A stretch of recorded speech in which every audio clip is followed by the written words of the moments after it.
Hindi po kayo, sir, ang niloloko ko, sir. Sir, hindi ko po kayo niloloko, sir. Meron ka pang daladalang... we are inviting you here to shed light on the... Yun yung papel mo doon sa CCTV recording. Yes, sir. Kaya kita inibitahan. Yes, sir. At hindi kita inibitahan dito para kunin yung expert opinion mo. May dadala ka pang papel nga tuturuan mo kami kung paano gumawa ng operation to conduct report, yung pre-operational report. Sino ka para magturo sa amin dito? Hindi ka nga naging pulis, hindi ka nga naging PDEA. Na Pulcom employee ka lang, na-dismiss ka pa. So paano ka bigay ng expert opinion sa amin? We don't discommitted. Gawa ng pre-operation report kasi yun ang gusto mong ipakita. Hindi ko po akalain, sir, sir, sa totoo lang, sir, forgive me for saying this, hindi ko po akalain na papatulan niyo po yung ko sa kanila, sir, eh. Sa akin lang po, para lang po talaga. Sinabi mo na nga na yun ang objective mo. Yes, sir, pero hindi ko po alam, hindi ko po in-expect na papatulan yun para makarating ako rito. Do you believe, naniwala ka ba? Maniniwala yung tao sa'yo? Yung sa video na yun? Na mangloko ka lang? Depende po, sir, yan sa taong nakikinig, sir. Ang akin po... You are lying! Come again, sir? You are lying! Opinion niyan, sir, sa akin. Thank you. Anybody from you can butt in anytime. I just would like to ask the first question to Secretary Ochoa. Sir, do you know personally Asik Carlos Gadapan o PDEA? No, sir. No. No. Thank you, sir. Thank you. During your time as the Executive Secretary, did the information regarding the alleged involvement of Ms. Maricel Soriano and Bongbong Marcos and other high-profile cohorts reach your office? No, sir. Thank you. May we know if you have seen the alleged pre-operation authority document signed by Mr. Morales, which is one of the subject matter of this inquiry? Not at all, sir. Thank you. During our first hearing, Mr. Morales claimed that you commanded Asik Gadapan and the PDEA to stop the operation against Ms. Maricel Soriano and Bongbong Marcos and other high-profile cohorts and disregard the request for pre-operation authority. Anong masasabi mo dito, sir? As I earlier mentioned, I don't even know him, and I don't recall of any occasion that we have met or even talked. So I completely deny that I have made those instructions as alleged. Thank you, sir. Were you aware that sometime in 2013, the Liceo of Malacanang invited Mr. Morales for a briefing regarding PDEA operations, including those that were halted? I cannot recall exactly if that indeed took place, but I only learned now when this hearing was conducted, and I somehow, but very, very vaguely, if there was an incident that happened, but I'm not so sure if, because I was never informed of such meeting, and even after that meeting, there was no report submitted to me in regard to what transpired in that meeting. Thank you, sir. But I think Liceo, were you aware ka ba nung existence ng Liceo under General Serapio, who testified before this committee last hearing? Were you aware of the existence? Yes, we created that unit, Your Honor, during our time. So yung pagpapatawag ni General Serapio, you're not aware of that? No, sir. No. Thank you. My colleagues, you have questions? Further question? Ha? Senator Jinggoy.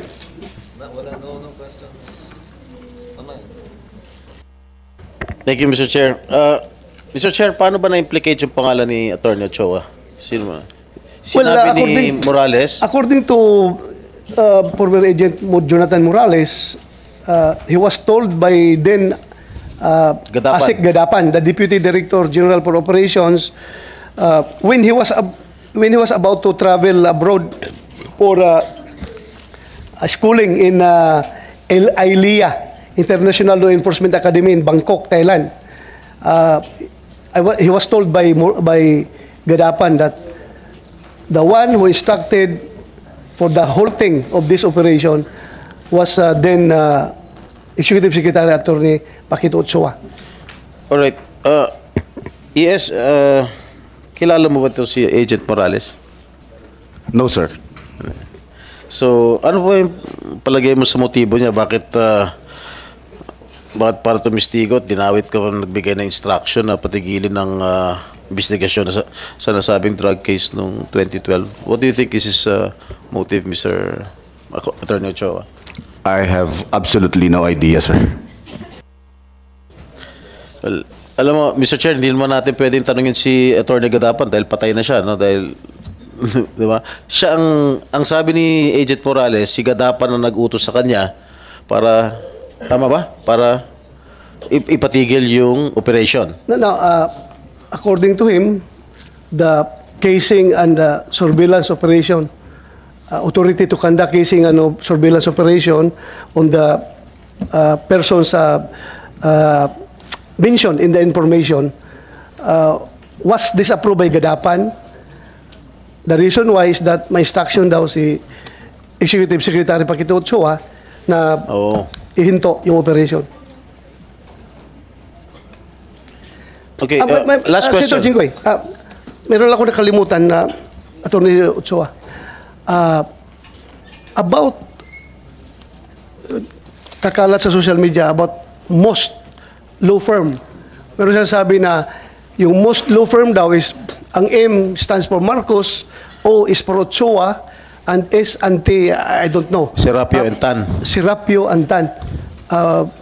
Am I correct? Is this information correct? That you were both members of the same law firm with now First Lady Marcos? That is true, Your Honor. We were former law partners and we formed that law firm, if I remember right, in 2006. But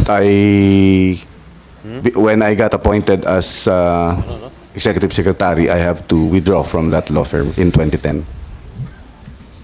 Yeah, because there were insinuations. Ito naman ay insinuations lang na kaya daw nagkaroon ka ng interest na ipahinto yung operations because, again, you were influenced by your partner in the law firm. Those are insinuations lang. So we want to hear from you about this. Yun lang, kinukonfirm ko lang sa'yo. Oh, that is not true, Your Honor. Thank you for that answer. Salamat, sir. Senator Jinggoy, you may No further continue. questions, Mr. Chair. Your Honor, just on that point, you left the firm because you were appointed ES? That is correct, Your Honor. By whom?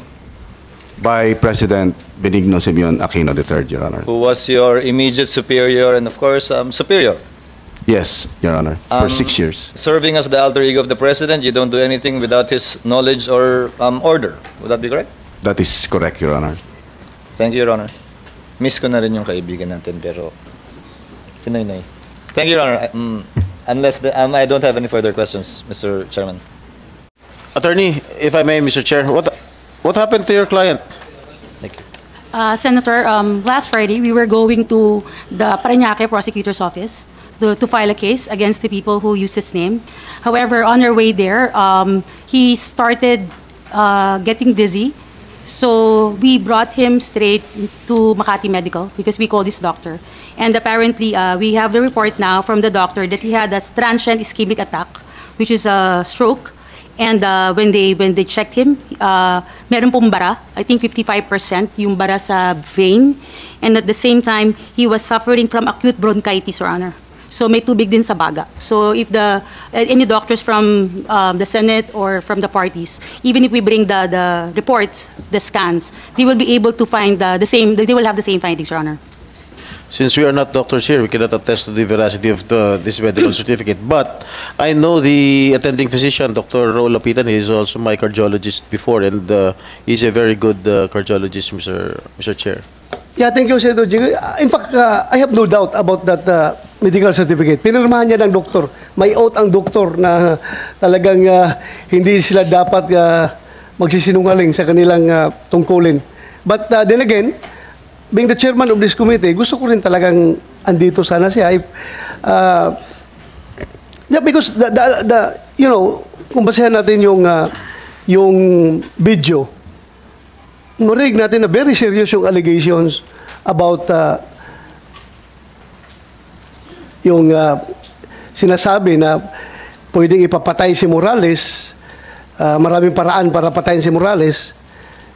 And hindi ko rin makukonsensya kapag after this hearing, kung i-terminate na natin itong hearing na ito ngayon, tapos may mangyari kay Morales, mamamatayan, dahil hindi natin nakumpronta si James Kumar as to the veracity of that conversation. So, I think I am remiss of my duties kung hayaan natin na isara lang ito na hindi mapakinggan si Kumar. Baka kasi very serious yung sinasabi nitong former Napolcom personnel na si Picoy. Kahit na sinasabi niya na katang-isip lang yung nasabi na, well, I don't believe you, Mr. Picoy. I don't believe you. In the first place, sinasabi mo na katang-isip mo yun. Pero, paano ka, alam ko yung ginawa mo ngayong Descartes, afterthought na lang. Gusto mo lang magpapalusot. Dahil, sabi mo, last hearing, na gusto mo lang, diskarte mo lang yun para maimbitahan ka dito, para pakita ka ng mga ebidensya mo na yung dala mong papel, para mapatawag ka lang, kaya mo ginawa yon. Sinabi mo naman na hindi ka narinig, hindi mo alam na nandun si Morales, nakikinig sa usapan ninyo. At hindi mo alam na mayroong video recording, may CCTV. How come na magdrama-drama ka doon kung ganon? So I don't really believe you, Mr. Santiago. Yeah, you answer. Sir, para sa akin po, sir, opinion niyo po yun eh. Pero ang katotohanan po, nasabi ko na po. Katotohanan mo? Yes, sir. Is that your truth? Yes, sir. Nalukuhin kami dito? Hindi po kayo, sir, ang niloloko ko, sir. Sir, hindi ko po kayo niloloko, sir. Meron ka pang daladalang... we are inviting you here to shed light on the... yung papel mo doon sa CCTV recording. Yes, sir. Kaya kita inibitahan. Yes, sir. At hindi kita inibitahan dito para kunin yung expert opinion mo. May dadala ka pang papel nga tuturuan mo kami kung paano gumawa ng operation to conduct report, yung pre-operational report. Sino ka para magturo sa amin dito? Hindi ka nga naging police, hindi ka nga naging PDEA. Na Polcom employee ka lang, na-dismiss ka pa. So paano ka bigay ng expert opinion sa amin? This committee doesn't need your expert opinion here. This committee wants your answer as far as your participation in that very telling video recording CCTV. It's unfair for me kung hindi ko pakinggan si Kumar dito sa open hearing, tapos kayo napakinggan ko dito. As your allegation na pwedeng patayin si Morales anytime, in any kind of method, in any manner, kung mangyari yan after the hearing, kasi you are claiming na talagang magaling ka, marami kang kaso. May binanggit ako 2 kaso mo. Ngayon, nagsabi ka pa, hindi lang yan, sir. Mukhang talagang parang nakasandal ka sa pader kung magsalita ka. Sir, kagaya po ng sinabi ko, sir, opinion niyo po yun, pero yung katotohanan po, sa akin po yun. Sinabi ko na po. So, ibig mo sabihin, totoo talaga yun? Na nanluloko ka lang? Kagaya po ng sinabi ko noong unang hearing, sir, niloloko ko po si Romy, hindi po kayo. Pero sila ang nagpasakay sa inyo, hindi po ako. Anong reason mo? Bakit mo siya niloko? Kagaya po ng sinabi ko noong unang hearing, sir, meron po sana akong gustong patunayan na 2 bagay. Yan ang unang bagay na nakarating ako dito dahil sa kwento ko sa 2. Hindi po kasama kayo. Siya ang nagpasakay sa inyo, sir, hindi ako. Ano nga rason? Bakit mo lukuhin itong kausap mo? Para mapatawag ka dito sa hearing? Kagaya ng sinabi ko pa rin po noong unang hearing, sir, yun pa rin po. Doon ako nakatindig dahil yun po ang katotohanan. Do you think mapapatawag ka dito kung wala yung hindi pinakita ni Morales yung CCTV? At hindi mo alam na may CCTV recording yon. At hindi mo alam na nandun si Morales nung nag-usap kayo. Kagaya po, sir, ng sinabi ko, sir, iyan po ay lahat ay isang katang-isip na para sa kanila lang. Pero ang nangyari, sila ang nagpasakay po sa inyo, hindi po ako. Sila lang po ang pinapasakay ko, sir. Kaya nga, pinasakay mo siya kasi gusto mo ma-influence ako para maimbitahan ka. Kay gusto mo kunyari mag-present ng legal expertise mo sa paggawa ng pre-operation report kasi yun ang gusto mong ipakita. Hindi ko po akalain, sir, sir, sa totoo lang, sir, forgive me for saying this, hindi ko po akalain na papatulan niyo po yung ko sa kanila, sir, eh. Sa akin lang po, para lang po talaga. Sinabi mo na nga na iyon ang objective mo. Yes, sir, pero hindi ko po alam, hindi ko po in-expect na papatulan yun para makarating ako rito. Do you believe Naniwala ka ba? Maniniwala yung tao sa'yo? Yung sa video na yon? Na mangloko ka lang? Depende po, sir, yan sa taong nakikinig, sir. Ang akin po... You are lying! Come again, sir? You are lying! Opinion niyan, sir. Sa akin po naman, yung totoo lang. From sa unang hearing hanggang dito. As chairman of this committee, I am going to cite you in contempt for lying. Any objection? Hearing none. I'm ready for You are that, sir. cited in contempt. Thank you, sir. Thank you, sir. Salamat po, sir.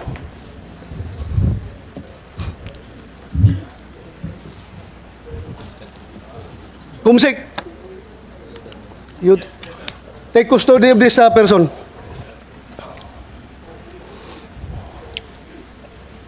Lukuhin mo kami? May dala na po akong bag, sir.